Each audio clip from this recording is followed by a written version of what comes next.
Nädalavahetusel toimuvad Lääne-Virumaal Jänedal iga-aastased Eesti talupäevad, kuhu on oodata kümneid tuhandeid inimesi erinevate talupidajate kaupa uudistama. Traditsiooniliselt antakse talupäevadel välja ka aasta taluauhinnad.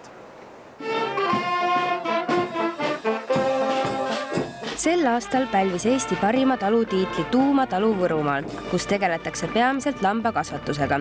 Talupidajate Ants ja Sirje Schmidtile tuli selline suur tunnustus väga suure üllatusena. Liiga ootamatu küsimus, jah, et üllatusena. Suur ei uskunud, et me seda nii väärt oleme.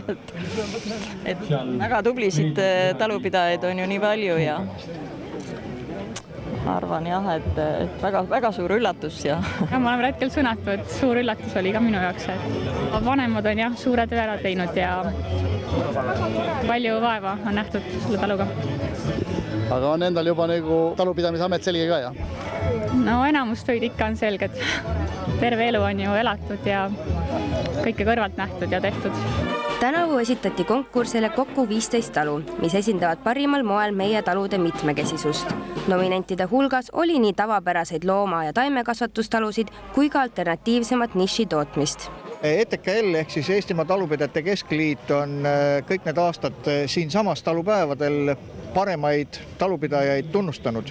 See on väga mitmetes erinevates kategooriates ja siis ka absoluutkategoorias.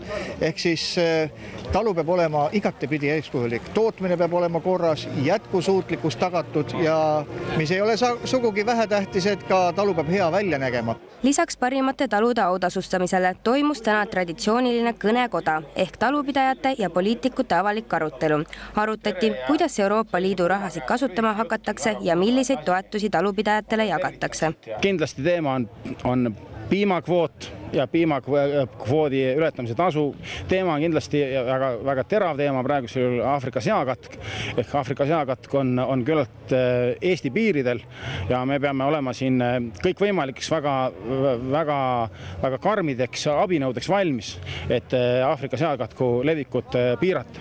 Juba 23. aastat korraldatud talupäevadel on olemas kõik, mida üks talupidaja võib vajada, alates traktoritest kuni tõuloomadini välja.